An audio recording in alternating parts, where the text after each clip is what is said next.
Sir, Kopargaon शहरातील मुख्य रस्त्यांवरील अतिक्रमणे बऱ्यापैकी हटवण्यात आलेली आहे. आता पुढची काय प्रशासनाची भूमिका आहे?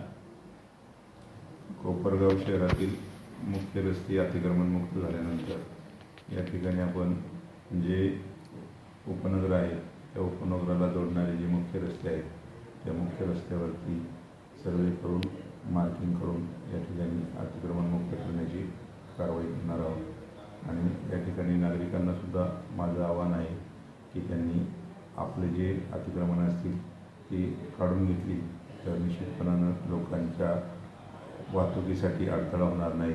त्याचप्रमाणे रस्तेसुद्धा आपल्या भागामध्ये मोकळे श्वास घेतील. उपनगरामधील कुठले कुठले अतिक्रमण काढण्यात येणार आहे आणि किती वेळ कालावधी देणार आहात नागरिकांना?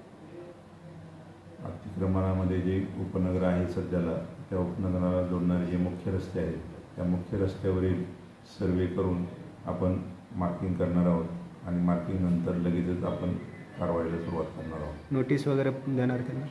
नोटीस त्यांना दिली जाईल. नोटीसचा कालावधी संपल्यानंतर पोलीस बंदोबस्तामध्ये परत एकदा प्रशासनाची एकत्रित मोहीम करून अतिक्रमण काढण्याची कारवाई करू. सर, उपनगर म्हणजे त्या ठिकाणी रहिवास भाग आला तर रहिवासी अतिक्रमण देखील आपण काढणार आहात का? मुख्यतः रस्त्यावरती जे लोकांनी नगरपालिकेच्या रस्त्यावरती जे अतिक्रमण केलेलं असेल तो रहिवास असेल वाणिज्यिक वापर असेल तरी जो आपल्याला लोकांच्या वाहतुकीसाठी लोकांना वाहतूक व्यवस्थित करता यावी यासाठी तो काढावा लागणार आहे. त्यामुळं जरी घर असेल किंवा व्यवसाय असेल तरी तो रस्त्यात नको तर लोकांना जो रस्ता आहे तो अतिक्रमण मुक्त करून द्यावा. आत्तापर्यंत जे अतिक्रमण काढले परत त्या ठिकाणी अतिक्रमण होऊ नये यासाठी आपण काय भूमिका घेणार आहात?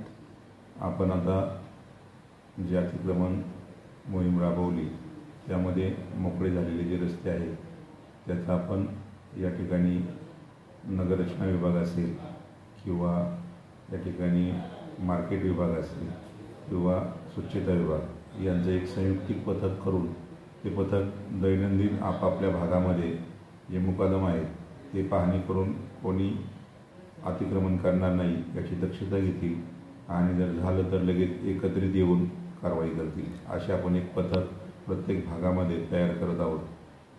सर, खाजगी मालमत्ता धारक जे असतील त्यांनी अनधिकृतपणे बांधकाम केलेलं आहे. ज्या पद्धतीने बाबाजींचं पाडण्यात आलं अनेक ठिकाणी असे देखील काही अनधिकृत बांधकाम झालेलं आहे त्यांच्यावर सुद्धा कारवाई होणार?